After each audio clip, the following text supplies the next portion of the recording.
नमस्कार। ओम digital study YouTube channel पर आप सभी का बहुत बहुत स्वागत, अभिनंदन। मैं ओम प्रकाश बिश्नोई। आज के इस सीरीज के अंतर्गत हम भारतीय संविधान और राजस्थान की राज्य व्यवस्था से जुड़े राजस्थान लोक सेवा आयोग की प्रीवियस एग्जाम्स के पेपरों में पूछे गए प्रश्नों का डिस्कस करेंगे। तो इस सेशन में हमने पिछला जो सेशन था उसमें डिस्कस किया था 21 दिसंबर 2022 को सेकंड ग्रेड टीचर के फर्स्ट पेपर में पूछे गए इंडियन पॉलिटी, कॉन्स्टिट्यूशन और राजस्थान की राज्य व्यवस्था और प्रशासनिक व्यवस्था से जुड़े सवाल। और आज के इस पेपर में जो 22 दिसंबर का जो पेपर हुआ था उस पेपर में जो राजस्थान और इंडियन जो पॉलिटिकल सिस्टम है, उसके अलावा भारतीय संविधान है, उनसे संबंधित जो प्रश्न पूछे गए हैं उनका हम डिस्कस करेंगे। क्योंकि आपके बहुत से ये भी डाउट्स रहते हैं कि यह सीरीज किसके लिए इम्पोर्टेंट है, किसके लिए नहीं है। तो ये सिलेबस इस सेकंड ग्रेड के फर्स्ट पेपर का है। तो ये सिलेबस अगर आपके ही परीक्षा में ये टॉपिक दे रखे हैं पॉलिटी और कॉन्स्टिट्यूशन के, तो अन्य सभी प्रतियोगी परीक्षाओं के लिए भी ये महत्वपूर्ण है। क्योंकि आप देखेंगे कि ईओआरओ हो गया, आरएएस, पीएसआई, इन तमाम प्रतियोगी परीक्षाओं के अलावा पीटीआई है, स्कूल लेक्चरर है, असिस्टेंट प्रोफेसर है, इसमें भी आपकी जो पॉलिटिकल साइंस और इंडियन कॉन्स्टिट्यूशन से जुड़े जो प्रश्न पूछे जाते हैं वो लगभग सभी में ये टॉपिक्स कॉमन रहते हैं। अगर राजस्थान पॉलिटी की बात करें तो राज्यपाल का रोल क्या है, उनके फंक्शंस क्या हैं, उनसे संबंधित प्रश्न पूछे जाते हैं। चीफ मिनिस्टर और कैबिनेट से जुड़े, स्टेट जो सेक्रेटरीट है, सचिवालय है और मुख्य सचिव है, उनसे जुड़े प्रश्न। जो आपका राजस्थान लोक सेवा आयोग है, उनका संगठन और उनकी भूमिका क्या है, उनसे जुड़े प्रश्न। राजस्थान राज्य मानवाधिकार आयोग, पंचायती राज और राजस्थान जो लेजिस्लेटिव असेंबली है, राजस्थान की विधानसभा है, उससे संबंधित जो प्रश्न है इस पेपर में पूछे गए हैं। इसके अलावा इंडियन कॉन्स्टिट्यूशन और पॉलिटिकल सिस्टम के अंतर्गत आप देख सकते हैं ये सारे के सारे टॉपिक है, उनसे जुड़े प्रश्न है। इसके अलावा कुछ जो इंडियन और जो इंटरनेशनल पॉलिटिक्स जो आपके संगठन है, पॉलिटिकल जो आपके ऑर्गेनाइजेशन है, उनसे संबंधित और कुछ आपके फॉरेन पॉलिसी से जुड़े प्रश्न है, एक दो प्रश्न आपको मिल सकते हैं। तो ये चूंकि आपके ईओआरओ के लिए तो महत्वपूर्ण नहीं होंगे, लेकिन अन्यत्र जो एग्जाम है, पीएसआई है, आरएएस है, इन सभी के लिए काफी ये महत्वपूर्ण रहेंगे। तो चलिए इन प्रश्नों का है वो डिस्कस करते हैं। पहला प्रश्न राजस्थान राज्य मानवाधिकार आयोग से जुड़ा हुआ पूछा गया है और मोस्ट रिपीटेड सवाल है।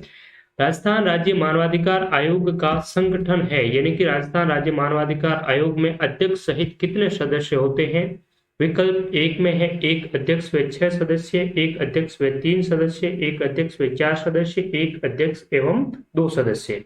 तो यहाँ पर सीधे तौर पर सवाल पूछा है कि राजस्थान राज्य मानवाधिकार आयोग का संगठन क्या है। तो संगठन में यहाँ पर सीधे तौर पर पूछे जाने का मतलब है वर्तमान में इसका क्या संगठन है, ये पूछा जा रहा है। ठीक है, तो वर्तमान में राजस्थान राज्य मानवाधिकार आयोग में एक अध्यक्ष है और 2 ही इसके सदस्य हैं।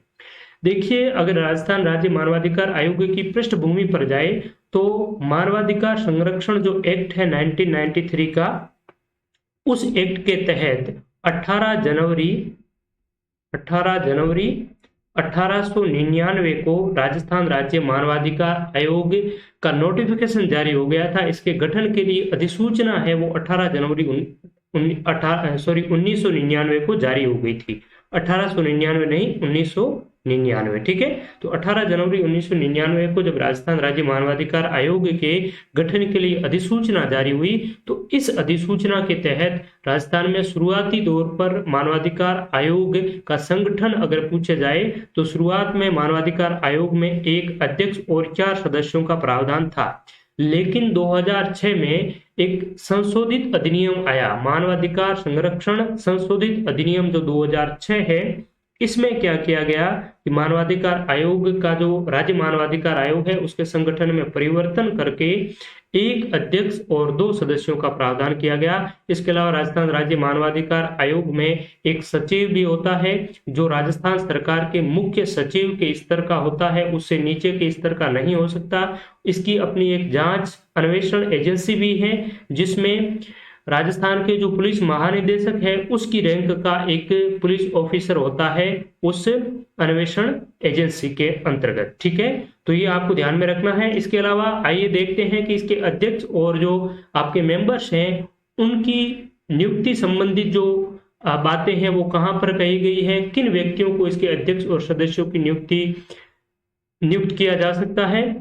तो ये मानवाधिकार जो अधिनियम है, मानवाधिकार संरक्षण अधिनियम 1993, उसकी धारा 21 में मानवाधिकार जो राज्य मानवाधिकार आयोग है उसके सदस्य और अध्यक्ष की नियुक्ति के संबंध में प्रावधान किया गया है।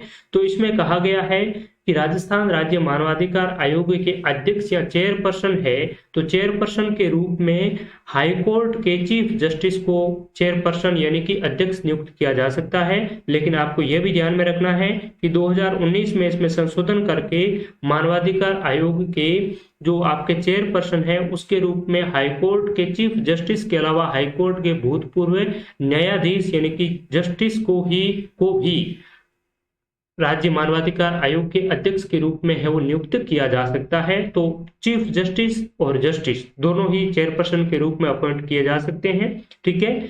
और 2 मेंबर की बात करें तो 2 मेंबर कौन होंगे, तो 2 मेंबर में एक मेंबर तो वो होगा जो कि किसी भी हाई कोर्ट में या तो वर्तमान में जज है, वन हु इज और हैज बीन, यानी कि वह तो वर्तमान में या तो जज है या जज रह चुका है, तो इस व्यक्ति को सदस्य के रूप में नियुक्त किया जा सकता है। या फिर ऐसा कोई भी व्यक्ति जो कि डिस्ट्रिक्ट जज यानी कि जिला न्यायाधीश के रूप में 7 साल का जिनके पास में एक्सपीरियंस है डिस्ट्रिक्ट जज के रूप में, तो वह भी राज्य मानवाधिकार आयोग के सदस्य के रूप में अपॉइंट किया जा सकता है। तो ये आपको महत्वपूर्ण बात है, ध्यान में रखनी है। इसके अलावा जो एक और मेंबर है वो कौन होगा, तो 1 member to be appointed from amongst person having knowledge of a practical experience in matter relating to human rights, यानी कि एक ऐसा व्यक्ति जिसे मानवाधिकार आयोग यानी कि मानवाधिकार ह्यूमन राइट्स मानव अधिकारों के संबंध में प्रैक्टिकल एक्सपीरियंस किसी के पास में अगर है, इस ह्यूमन राइट्स मैटर से रिलेटेड प्रैक्टिकल एक्सपीरियंस है, तो ऐसे व्यक्ति को भी मानवाधिकार आयोग के सदस्य के रूप में अपॉइंट किया जा सकता है, ठीक है। तो ये आप क्लियरली समझ गए होंगे कि जो मानवाधिकार आयोग है इसके चेयरपर्सन के रूप में हाईकोर्ट के पूर्व मुख्य न्यायाधीश और हाईकोर्ट के न्यायाधीश के रूप में अपॉइंट किया जा सकता, न्यायाधीश को चेयरपर्सन के रूप में अपॉइंट किया जा सकता है। और मेंबर एक तो कौन होगा, आपका जो जज कैटेगरी का व्यक्ति होगा, ठीक है, जो आपकी जुडिशरी है उसका एक व्यक्ति होगा, और एक ऐसा व्यक्ति जिसे मानवाधिकार ह्यूमन रिलेटेड मैटर का विशेष अनुभव हो, ठीक है। इसके अलावा यहाँ पर एक चीफ एग्जीक्यूटिव ऑफिसर भी होता है, मुख्य कार्यकारी अधिकारी भी होता है, ठीक है, जो आपका सचिव के नाम से हो जाना जाता है। अर्थात इसमें एक सचिव होता है जो कि आपका चीफ एग्जीक्यूटिव यानी कि सीईओ के नाम से जाना जाता है, ठीक है। और ये आपका मुख्य सचिव होता है राजस्थान सरकार का, उससे नीचे के स्तर का नहीं हो सकता है। तो ये तो इसका कंपोजिशन हो गया, संगठन हो गया, आपको अच्छी तरीके से ध्यान में रखना है। मानवाधिकार आयोग में 2 सदस्य, एक अध्यक्ष, एक मुख्य कार्यकारी अधिकारी और एक इसका जो अन्वेषण एजेंसी होती है उसका भी एक पुलिस महानिदेशक स्तर का पर्सन होता है जो उसका मुखिया होता है, ठीक है। अब ये जो चेयरपर्सन है, मेंबर्स हैं, इनका अपॉइंटमेंट कौन करता है, अपॉइंटमेंट के लिए एक जो कमेटी होती है उस कमेटी के रिकमेंडेशन पर उसका जो अपॉइंटमेंट होता है। तो ये भी बहुत बार पूछा जाता है, तो इसकी मानवाधिकार संरक्षण अधिनियम 1993 की धारा 22 में इसके चेयरपर्सन और आपके मेंबर्स हैं, इनके अपॉइंटमेंट के बात है वो कही गई है। तो इसका अपॉइंटमेंट कौन करेगा, राज्य मानवाधिकार आयोग के अध्यक्ष और सदस्यों की जो नियुक्ति है वो राज्यपाल के द्वारा की जाती है, ठीक है।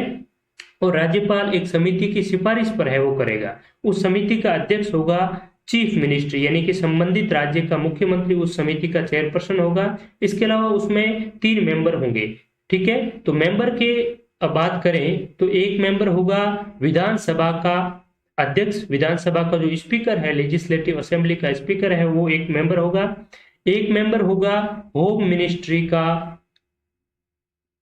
आपका यानी कि गृह मंत्री जो भी होगा संबंधित राज्य का, वो गृह मंत्री इसका एक सदस्य होगा। तो राजस्थान के संदर्भ में बात करें तो राजस्थान में गृह मंत्री का जो कार्यभार है ये स्वयं मुख्यमंत्री के पास में ही वर्तमान में, ठीक है। और दूसरी बात है कि एक होगा विपक्ष का, जो विधानसभा में जो विपक्ष का नेता है, लीडर ऑफ ऑपोजिशन है, वो भी इसके सदस्य के रूप में होगा।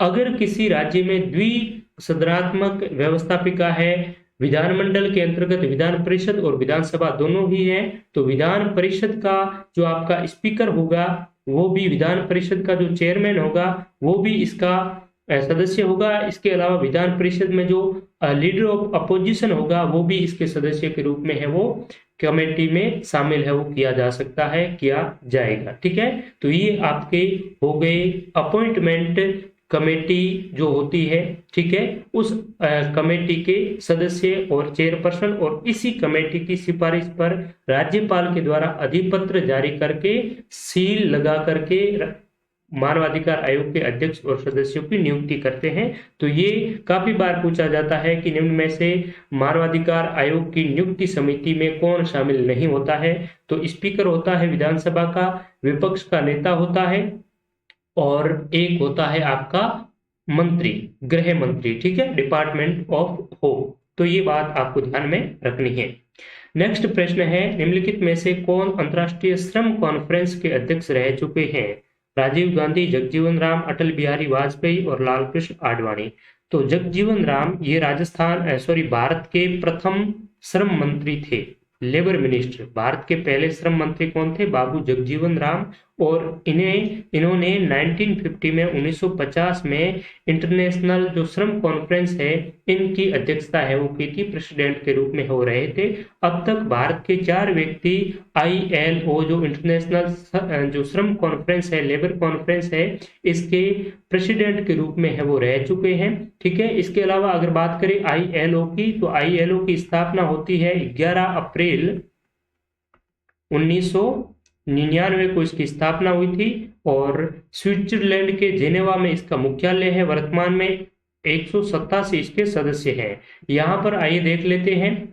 तो ये आपका जो एग्जिस्टेंस में आया था, अस्तित्व में आया था 1919 में, 11 फरवरी 1919 में, ठीक है। और 187 इसके मेंबर हैं, आप देख सकते हैं यहाँ पर। इसके अलावा अगर बात करें इंटरनेशनल लेबर कॉन्फ्रेंस की, तो international labour conference ILO international जो लेबर ऑर्गेनाइजेशन है, अंतर्राष्ट्रीय श्रम संगठन है, इसकी एक असेंबली है जिसकी प्रत्येक वर्ष जून के महीने में है वो मीटिंग होती है, ठीक है।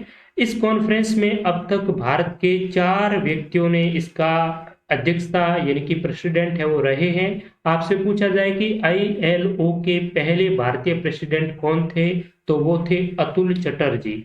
अतुल चटर्जी 1927 में इसके प्रेसिडेंट है वो अध्यक्षता की थी। इसके बाद में दूसरे जो प्रेसिडेंट बने वो बाबू जगजीवन राम 1950 में बने, और उस समय श्रम मंत्री थे। उसके बाद में तीसरे जो प्रेसिडेंट बने, जो आपके इंटरनेशनल कोर्ट ऑफ जस्टिस है, ठीक है, उनके जो प्रेसिडेंट रहे हैं डॉक्टर नगेंद्र सिंह, ये आपके 1970 में इसके प्रेसिडेंट बने थे। और 1979 में चौथे जो इस ILO के अंतर्गत जो आपकी लेबर कॉन्फ्रेंस है, इसके अंतिम जो प्रेसिडेंट बने हैं वो है श्री रविंद्र वर्मा, जो कि आपके श्रम और पार्लियामेंट्री मामलों के मंत्री रहे थे। 1979 के दौरान मंत्री थे, और वो इनके चौथी बार है वो प्रेसिडेंट यानी कि अध्यक्ष है वो बने थे, ठीक है। तो 4 व्यक्ति अब तक ILO की जो लेबर कॉन्फ्रेंस है इनके अध्यक्ष है वो रह चुके हैं, और भारत के 8 व्यक्ति हैं वो इसके वाइस प्रेसिडेंट के रूप में भी रह चुके हैं। तो ये बात आपको अच्छे से ध्यान में रखना है, ठीक है। नेक्स्ट क्वेश्चन है, the accidental prime minister the making and unmaking of Manmohan Singh पुस्तक किसने लिखी? वीपी सिंह, डॉक्टर मनमोहन सिंह, संजय बारू और राजीव गांधी।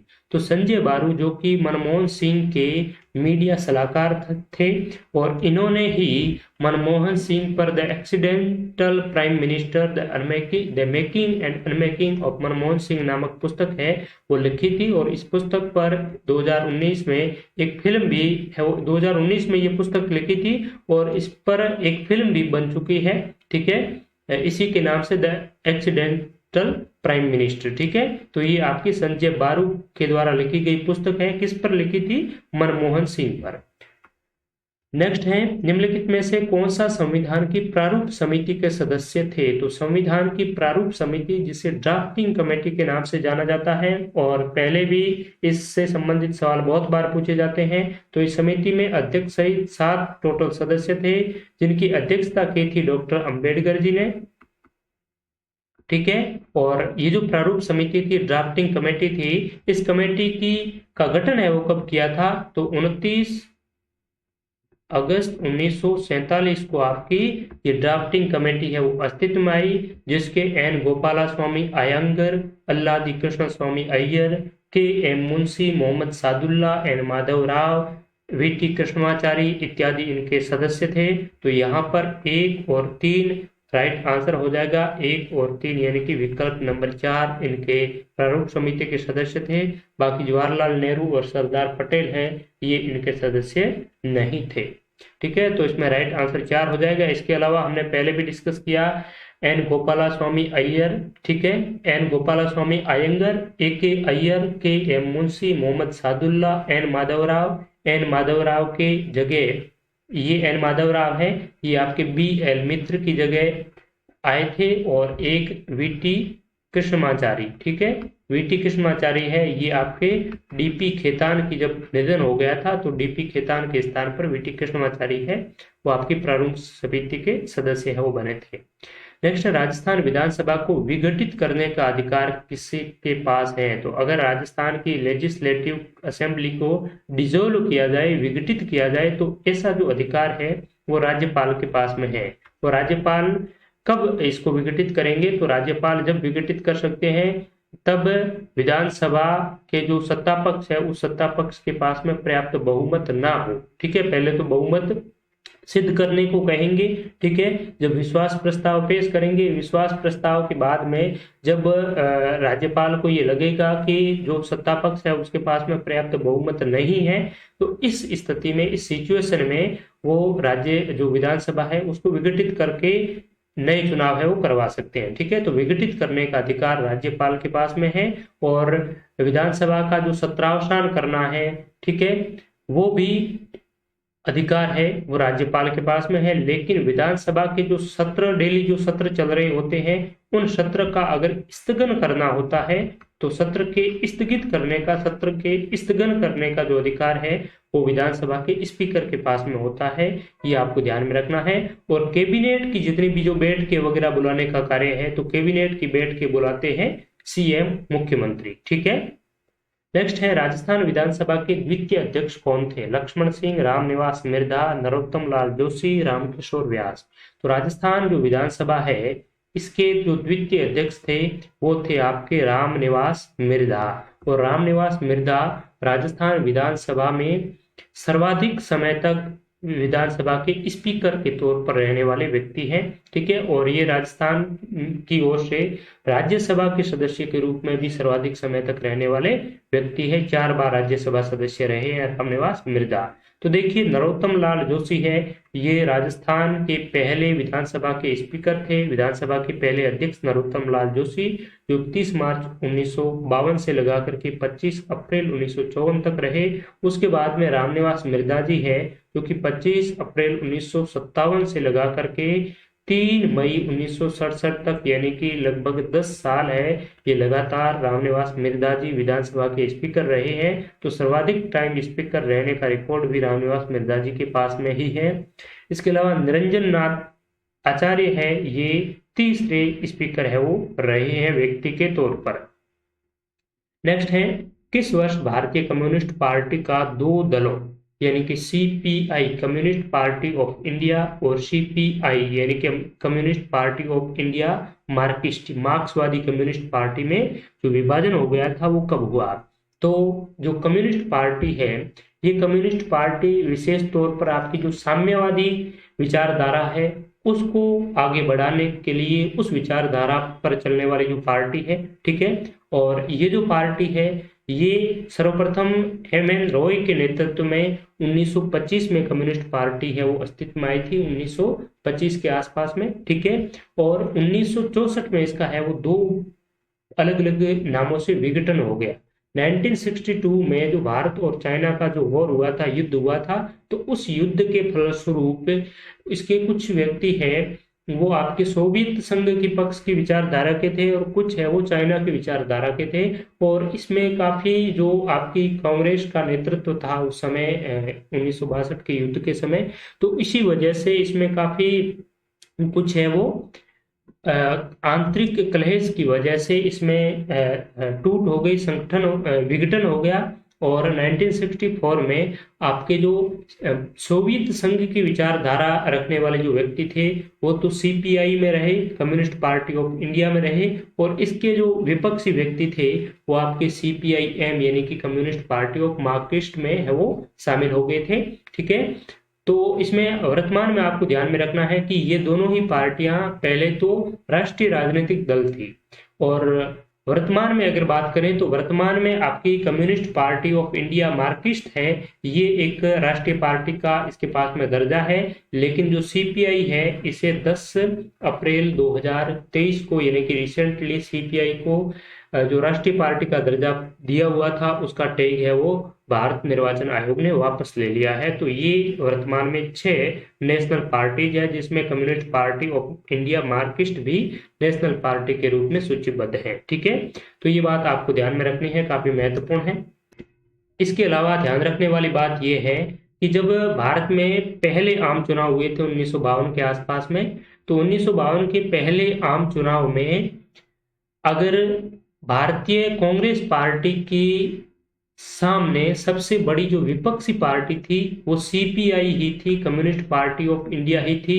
और 1956 में कम्युनिस्ट पार्टी ऑफ इंडिया ने पहली बार केरल में अपनी सरकार है वो बनाई थी। नेक्स्ट है निम्नलिखित में से कौन राजस्थान के राज्यपाल नहीं रहे?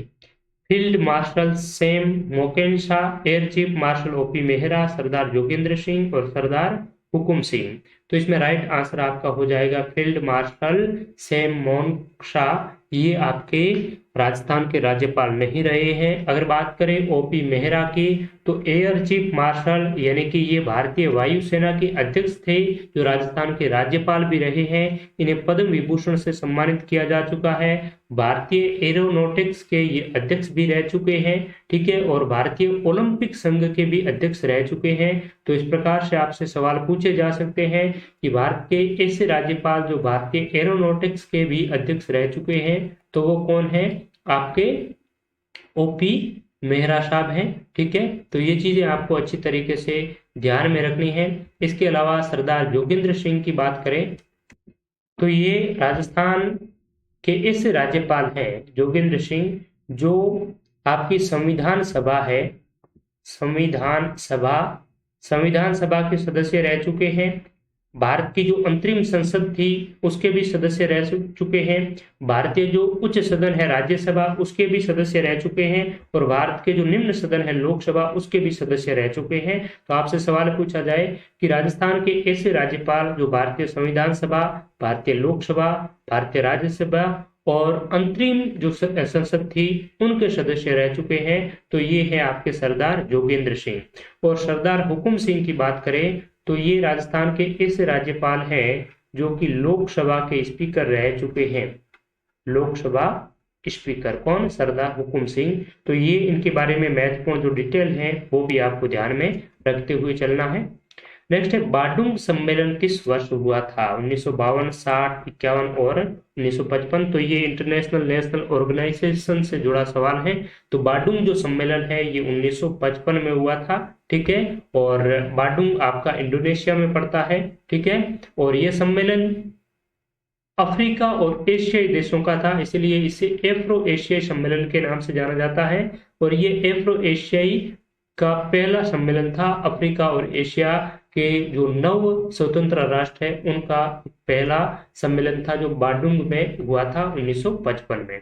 नेक्स्ट, निम्नलिखित में से कौन सा सही सुमेलित नहीं है? अनुच्छेद 39(1) में समान न्याय और मुक्त कानूनी सहायता, तो बिल्कुल सही है। 39(a) में समान न्याय और निःशुल्क विधिक सहायता की बात की गई है, ठीक है। और ये जो आर्टिकल है ये भी आपको ध्यान में रखना है कि आपका जो 42nd कॉन्स्टिट्यूशन अमेंडमेंट हुआ था, 42वां संवैधानिक संशोधन 1976, इसी के तहत ये प्रावधान है वो जोड़ा गया था, समान न्याय और निःशुल्क विधिक सहायता वाला। अनुच्छेद 40 की बात करें तो इसमें ग्राम पंचायतों के संगठन की बात कही गई है, ये भी बिल्कुल सत्य है। और ये आपको पता ही होगा, 44 में समान नागरिक संहिता की बात कही गई है, यूनिफॉर्म सिविल कोड की बात कही गई है, और 4 दोनों ही समान है। तो मैंने आपको बहुत बार पहले भी बताया है कि याद करने का फॉर्मूला भी यही है, समान 4 यानी कि 4 = 4 यानी कि समान नागरिक संहिता। और अनुच्छेद 48 में कार्यपालिका से न्यायपालिका का पृथक्करण, तो पृथक्करण अगर 100% है कोई भी चीज तो उनका हम 50-50 करेंगे, तो उसका क्या होगा? डिवाइडेशन होगा, सेपरेशन होगा, पृथक्करण होगा। तो पृथक्करण दिया हुआ है 50 में। इसमें कहा गया है कि राज्य के द्वारा जो लोक सेवक हैं उस लोक सेवकों में राज्य के लोक सेवकों को कार्यपालिका और न्यायपालिका से पृथक्करण करने के लिए है वो कार्य है वो राज्य के द्वारा किए जाने चाहिए, ठीक है। तो इस प्रकार से कार्यपालिका से न्यायपालिका की पृथक्करण की बात है वो अनुच्छेद 50 में कही गई है। तो अनुच्छेद 48 में क्या कहा गया है? तो अनुच्छेद 48 में कृषि और पशुपालन का संगठन, इसके बारे में कहा गया है कि राज्य के द्वारा कृषि और पशुपालन के संगठन के लिए जो आपकी आधुनिक वैज्ञानिक पद्धतियों हैं उससे संगठन करने का है वो प्रयास किया जाएगा। इसके अलावा जो बछड़े हैं, गोवंश हैं और ऐसे दुधारू पशु हैं, उनकी जो वध हो रहा है उस पर नियंत्रण लगाने का भी राज्य प्रयास करेगा। तो ये बात अनुच्छेद 48 में कही गई है, इसलिए आपका राइट आंसर हो जाएगा विकल्प 4। नेक्स्ट है, भारत के राष्ट्रपति अपना त्याग पत्र किसे संबोधित करते हुए देते हैं? तो राष्ट्रपति के द्वारा त्याग पत्र किसे दिया जाता है? प्रधानमंत्री, लोकसभा अध्यक्ष, भारत के मुख्य न्यायाधीश या भारत के उपराष्ट्रपति। तो प्रधानमंत्री अपना जो त्याग पत्र है वो भारत के उपराष्ट्रपति को देते हैं, ठीक है। और राष्ट्रपति भारत के उपराष्ट्रपति को देते हैं और उपराष्ट्रपति भारत के राष्ट्रपति को देते हैं, ठीक है। प्रधानमंत्री की बात करें तो प्रधानमंत्री अपना त्याग पत्र भी राष्ट्रपति को ही देते हैं। लोकसभा के अध्यक्ष अपना त्याग पत्र किसको देते हैं? उपाध्यक्ष को, ठीक है। और भारत के मुख्य न्यायाधीश अपना त्याग पत्र है ये भी आपके किसको देते हैं? राष्ट्रपति को देते हैं। तो ये आपको ध्यान में रखना है, राष्ट्रपति उपराष्ट्रपति को, उपराष्ट्रपति राष्ट्रपति को, प्रधानमंत्री भी राष्ट्रपति को, लोकसभा अध्यक्ष उपाध्यक्ष को और भारत के मुख्य न्यायाधीश भी राष्ट्रपति को देते हैं, ठीक है। नेक्स्ट है, निम्नलिखित में से किस ब्रिटिश भारत अधिनियम द्वारा केंद्र में द्वैध शासन स्थापित किया गया? जो केंद्र में द्वैध शासन है ये डायरकी इन सेंट्रल लेवल, तो ये कब इंट्रोड्यूस की गई थी? 1935 के भारत शासन अधिनियम के तहत। तो ये बहुत बार सवाल पूछा जा चुका है।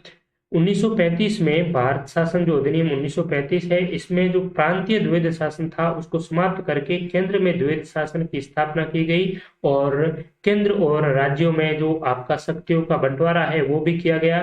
इसके अलावा जो 3 सूचियां हैं, संघ सूची, राज्य सूची, समवर्ती सूची, उन 3 सूचियों के अनुसार जो शक्तियों का है वो बंटवारा किया गया था, ठीक है।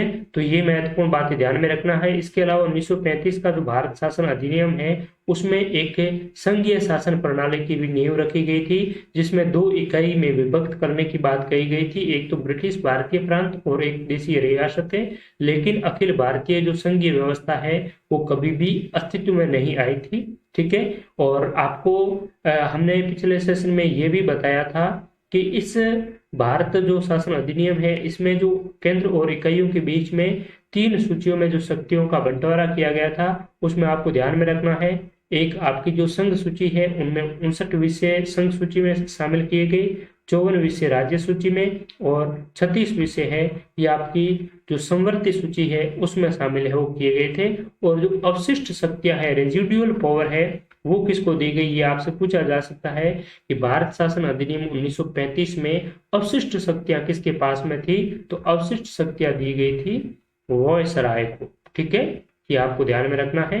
और वर्तमान में अगर पूछा जाए कि भारत में अवशिष्ट शक्तियां किसके पास में है, तो अवशिष्ट शक्तियां वर्तमान में भारत में केंद्र सरकार के पास में है। ठीक है, नेक्स्ट, भारत राजस्थान के निम्नलिखित मुख्यमंत्रियों में से पदभार ग्रहण करने के क्रम का सही विकल्प चुने। बरकतुल्ला खान, हरिदेव जोशी, भैरू सिंह शेखावत और जगन्नाथ पहाड़िया। तो यही आपका सही राइट आंसर हो जाएगा। बरकतुल्ला खान के बाद में हरिदेव जोशी बने, हरिदेव जोशी के बाद में भैरू सिंह शेखावत और शेखावत के बाद में जगन्नाथ पहाड़िया। ये आइए देख लेते हैं एक बार राजस्थान के जो मुख्यमंत्री हैं उन मुख्यमंत्रियों का कौन और किसके बाद में रहे थे सीक्वेंस। तो यहाँ पर देखिए राजस्थान के जो पहले मुख्यमंत्री थे वो थे कौन, हीरालाल शास्त्री, जो राजस्थान के पहले मनोनीत मुख्यमंत्री थे। ठीक है, उसके बाद में एकमात्र ऐसे मुख्यमंत्री जो कि केंद्र सरकार के द्वारा अपॉइंट किए गए थे और वो थे CS वेंकटाचारी, जो एक सिविल सेवक थे। उसके बाद में जयनारायण व्यास बने। ठीक है, जयनारायण व्यास के बाद में टीकाराम पालीवाल पहले आपके निर्वाचित मुख्यमंत्री थे। ठीक है, तो जयनारायण व्यास भी आपके पहली बार तो जयनारायण व्यास को नॉमिनेट किया था। ठीक है, तो जयनारायण व्यास राजस्थान के ऐसे मुख्यमंत्री जो 2 बार रह चुके हैं, एक बार तो निर्वाचित और दूसरी बार है, पहली बार तो आपके नॉमिनेट और दूसरी बार निर्वाचित। और टीकाराम पालीवाल राजस्थान के पहले निर्वाचित मुख्यमंत्री हैं जो मुख्यमंत्री के बाद में आपके उप मुख्यमंत्री बने थे। ठीक है, और मोहनलाल सुखाड़िया बाद में बन गए थे आपके। ठीक है, और मोहनलाल सुखाड़िया सर्वाधिक अवधि तक मुख्यमंत्री रहने वाले व्यक्ति है। तो जयनारायण व्यास के बाद में मोहनलाल सुखाड़िया और उसके बाद में मोहनलाल सुखाड़िया के समय ही 1967 को 13 मार्च 1967 को राजस्थान में पहली बार आपका अनुच्छेद 356 के तहत राष्ट्रपति शासन है वो लगाया गया था, 44 दिनों तक रहा था। उसके बाद में आपके मोहनलाल सुखाड़िया फिर मुख्यमंत्री बने। मोहनलाल सुखाड़िया के बाद में जो सवाल पूछा था सीक्वेंस वाइज हमें करने को कहा था वो था बरकतुल्ला खान। ठीक है, तो बरकतुल्ला खान राजस्थान के पहले अल्पसंख्यक मुख्यमंत्री थे जो कि तिजारा विधानसभा से चुनकर आए थे। ठीक है, और ये मूलतः जोधपुर के रहने वाले थे। उसके बाद में बरकतुल्ला खान के बाद में हरिदेव जोशी बने। हरिदेव जोशी के बाद में आपका पुनः दूसरा राष्ट्रपति शासन लग गया था। और उसके बाद में भैरू सिंह शेखावत के बाद में पुनः राष्ट्रपति शासन, फिर आपके जगन्नाथ पहाड़िया।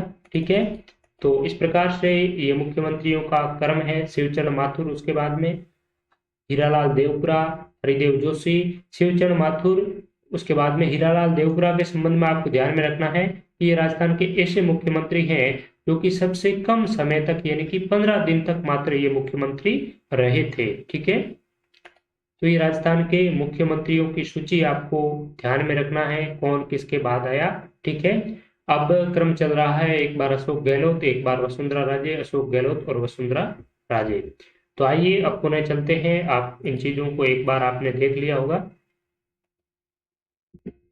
तो इस प्रकार से हमारा जो राइट आंसर है वो क्या हो जाएगा, विकल्प नंबर 1, बरकतुल्ला खान, हरिदेव जोशी, भैरू सिंह शेखावत, जगन्नाथ पहाड़िया। नेक्स्ट है, कौन एक से अधिक बार राजस्थान का मुख्यमंत्री नहीं रहा है। हरिदेव जोशी, शिवचरण माथुर, हीरालाल देवपुरा और भैरू सिंह शेखावत। तो हमने देखा कि हीरालाल जो देवपुरा है, ये हीरालाल देवपुरा मात्र 15 दिनों तक राजस्थान के मुख्यमंत्री रहे थे। एक से अधिक बार की तो बात अधिक होती है। ठीक है, तो केवल 15 दिन तक रहे थे, एक बार ही बने थे। ठीक है, हीरालाल देवपुरा, इसमें राइट आंसर हो जाएगा विकल्प नंबर 3। और देवपुरा के संबंध में एक महत्वपूर्ण तथ्य यह भी है कि ये राजस्थान विधानसभा के अध्यक्ष भी रह चुके हैं। तो ऐसे मुख्यमंत्री जो राजस्थान विधानसभा के अध्यक्ष भी रह चुके हैं, तो ये नाम हीरालाल शास्त्री के नाम से भी आता है, हीरालाल देवपुरा के नाम से भी आपको ध्यान में रखना है, विधानसभा स्पीकर भी रह चुके हैं। ठीक है, अब बात करते हैं हम ऐसे मुख्यमंत्रियों की जो 2 या 2 से अधिक बार रह चुके हैं। तो ये मुख्यमंत्रियों की जो सूची है आप यहाँ पर देख सकते हैं। तो 2 बार, एक तो कौन है, जे नारायण व्यास है जो एक बार निर्वाचित और एक बार मनोनीत, ठीक है। इसके अलावा शिवचरण माथुर है, ये भी 2 बार रह चुके हैं, और वसुंधरा राजे हैं, ये भी 2 बार मुख्यमंत्री रह चुके हैं। तो राजस्थान के ऐसे व्यक्ति जो 2 बार मुख्यमंत्री रह चुके हैं, तो ये ऐसे कितने व्यक्ति हैं, तो ऐसे 3 व्यक्ति हैं जो कि राजस्थान के 2 बार सीएम रह चुके हैं। राजस्थान के ऐसे व्यक्ति जो 2 या 2 से अधिक बार मुख्यमंत्री रह चुके हैं, तो ऐसे व्यक्ति है 4, ठीक है, जिसमें कि एक व्यक्ति जो मोहनलाल सुखाड़िया है, ये आपके 4 बार मुख्यमंत्री है, वो रह चुके हैं। पहली बार 13 नवंबर 1954 से 11 अप्रैल 1957 तक रहे। उसके बाद में 57 से 62, 62 से 67, 67 से 71, यानी कि 4 बार मुख्यमंत्री रहने का और सर्वाधिक समय तक मुख्यमंत्री रहने का रिकॉर्ड है वो मोहनलाल सुखाड़िया के पास में है। और न्यूनतम समय, सबसे कम समय तक मुख्यमंत्री रहने का रिकॉर्ड है वो हीरालाल देवपुरा के पास में है, ठीक है। इसके अलावा देखिए हरिदेव जो जोशी है, तो जोशी साहब भी 3 बार राजस्थान के मुख्यमंत्री रह चुके हैं। भैरू सिंह शेखावत जो राजस्थान के ऐसे मुख्यमंत्री जो गैर कांग्रेसी मुख्यमंत्री है, सर्वाधिक लंबे समय तक मुख्यमंत्री रहे हैं, वो है आपके भैरू सिंह शेखावत। तो आपसे पूछा जाए कि राजस्थान के ऐसे मुख्यमंत्री जो गैर कांग्रेसी है, सबसे लंबे समय तक मुख्यमंत्री रहे हैं, तो वो भैरू सिंह शेखावत के नाम दर्ज होता है। और ये मुख्यमंत्री जो कि भारत के उपराष्ट्रपति भी रह चुके हैं, ठीक है। 22 जून 1977 को पहली बार भारत में राजस्थान में गैर कांग्रेसी मुख्यमंत्री है वो बने थे। और 16 फरवरी 1980 तक, यानी कि लगभग 2 साल से ही कम समय तक, यानी 2-2.5 साल तक ये राजस्थान के पहली बार मुख्यमंत्री रहे थे। उसके बाद में 1990 से 92 और 93 से 98, ठीक है। और वर्तमान में जो 3 टाइम का लगभग कार्यकाल पूरा है वो करने वाले हैं अशोक गहलोत जी। 1 दिसंबर 1998 को पहली बार मुख्यमंत्री बने थे, जो 8 दिसंबर 2003 को रहे। उसके बाद में वसुंधरा की सरकार आ गई 8 दिसंबर 2003 से लगा करके आपकी 13 दिसंबर 2018 को। फिर अशोक गहलोत आए 13 दिसंबर 2008 से 13 दिसंबर 2013 को। फिर वसुंधरा आ गई 13 से 18, और फिर 18 से एट प्रेजेंट आपके अशोक गहलोत ही है, ठीक है। तो ये आपको ध्यान में रखना है कि 3 बार मुख्यमंत्री रहने वाले व्यक्ति कितने हैं, 3 से अधिक बार मुख्यमंत्री रहने वाले व्यक्ति कितने हैं, 4। और 4 बार रहने वाले मुख्यमंत्री तो एक ही आपको पता है, और 2 बार मुख्यमंत्री रहने वाले व्यक्ति है उनकी संख्या है वो आपके 2 बार रहने वालों की संख्या कितनी है, 3 है, ठीक है। नेक्स्ट है वर्तमान में गुट निरपेक्ष आंदोलन में कितने सदस्य हैं। तो गुट निरपेक्ष जो आंदोलन है इसकी शुरुआत भारत के प्रधानमंत्री जवाहरलाल नेहरू और इसके अलावा मिस्र के जो नासिर है, और नेहरू, नासिर और जो टीटो है, ठीक है, ये जो 3, 4, 5 राष्ट्राध्यक्ष थे, इंडोनेशिया के, घाना के सुकर्नो, ठीक है, और घाना के नहीं, इंडोनेशिया के जो राष्ट्रपति है सुकर्नो, घाना के वामे एनकुरमा, युगोस्लाविया के जो टीटो है, और इसके अलावा आपके मिस्र के नासिर और भारत के प्रधानमंत्री जवाहरलाल नेहरू हैं। इन्होंने मिलकर के अप्रैल 1961 में इस NAM नाम की स्थापना की थी, जिसे आपका गुट निरपेक्ष आंदोलन के नाम से भी जाना जाता है। और इसमें वर्तमान में 120 सदस्य देश हैं, ठीक है, 120। और इसकी शुरुआत क्यों हुई थी, गुट निरपेक्ष आंदोलन की शुरुआत क्यों हुई थी, तो इसकी शुरुआत मेनली आपके जो शीत युद्ध का दौर चल रहा था, कोल्ड वार चल रहा था, और उस समय संपूर्ण जो विश्व है वो 2 धुरी में बंटे हुए थे, एक तो सोवियत संघ की ओर, एक संयुक्त राज्य अमेरिका की ओर, ठीक है। तो उस समय जो नव स्वतंत्र देश थे, भारत, इंडोनेशिया, घाना, मिस्र इत्यादि जो नव स्वतंत्र देश थे, या फिर ऐसे जो देश जो बहुत ही विकसित नहीं थे, डेवलपिंग के जो स्टेपिंग एज में थे, तो ऐसे जो देश थे, तो उन्होंने सोचा कि अगर हम या तो अमेरिका में घुसेंगे या सोवियत संघ में किसी अगर इस गुटों में शामिल होंगे, तो हमारी इकोनॉमिकली जो कंडीशन है पहले से भी ठीक नहीं है, और इन में अंदर अगर कहीं शामिल हो जाएंगे तो फिर हमें और ज्यादा औपनिवेशक के राष्ट्र के रूप में भी हम वापस है इनके गुलाम भी बन सकते हैं। तो इन्होंने किसी भी गुट में शामिल ना होकर के अपना अलग ही एक गुटों से निरपेक्ष यानी कि नॉन अलाइंड रहने का है वो संकल्प किया और अप्रैल 1961 में गुटनिरपेक्ष आंदोलन की शुरुआत कर दी, जिसमें 5 जो नेतृत्वकर्ता राष्ट्र थे, घाना, मिस्र, भारत, इसके अलावा आपका युगोस्लाविया और इंडोनेशिया। ठीक है, तो इन चारों राष्ट्रों के राष्ट्राध्यक्षों के द्वारा आपका इसकी स्थापना हुई थी 1961 में, ये आपको ध्यान में रखना है। ठीक है, और इसका पहला शिखर सम्मेलन आपसे पूछा जाए तो बेलग्रेड में, युगोस्लाविया का जो बेलग्रेड है, इस बेलग्रेड में 1961 को गुटनिरपेक्ष देशों का पहला शिखर सम्मेलन है वो आयोजित हुआ था। ठीक है, तो ये आपको विकल्प नंबर इसका 4 राइट आंसर हो जाएगा। वर्तमान में गुटनिरपेक्ष आंदोलनों में सदस्य राष्ट्रों की संख्या 120 है। ठीक है, जो कि विश्व के जो भौगोलिक जो भाग है उसके लगभग 55% जो आपका जनसंख्या है उसका है वो प्रतिनिधित्व है वो करता है, और उसमें जो खासकर जो तृतीय विश्व के जो विकासशील देश हैं वो इसके सदस्य के रूप में शामिल है। ठीक है, तो ये चीज है आपके इसकी गुटनिरपेक्ष आंदोलन की, तो ये आपको ध्यान में रखना है। वैसे आरओईओ के लिए महत्वपूर्ण नहीं है, लेकिन और जो आपके एग्जाम है, स्कूल लेक्चरर है, सेकंड ग्रेड है, पीटीआई है, आरएएस है, पीएसआई है, इन परीक्षाओं में इस प्रकार के सवाल आपसे पूछे जा सकते हैं। ठीक है, तो थैंक यू सो मच इस सेशन को अंत तक देखने के लिए। उम्मीद करता हूँ आपको ये सेशन बहुत अच्छा लगा होगा, पसंद आया होगा। अपने मित्रों के साथ भी इसे जरूर शेयर करें, और टॉपिक आधारित बेहतरीन टेस्ट सीरीज के लिए आप ओम डिजिटल स्टडी मोबाइल एप्लीकेशन को जरूर डाउनलोड करें। वहां पर आपको राजस्थान की विभिन्न कॉम्पिटिटिव एग्जाम के लिए बेहतरीन और क्वालिटी वाली व्याख्या सहित टेस्ट सीरीज है वो मिलती रहेगी। अच्छी तरीके से आप उससे तैयारी कर सकते हैं। आप सभी का बहुत बहुत धन्यवाद। कल फिर मिलेंगे और महत्वपूर्ण प्रश्नों के साथ में, तब तक के लिए शुक्रिया। और इस पेपर के और श्रेष्ठ जो प्रश्न बचे गए हैं उनका हम कल के सेशन में डिस्कस करेंगे। तब तक के लिए आप सभी का शुक्रिया। नमस्कार।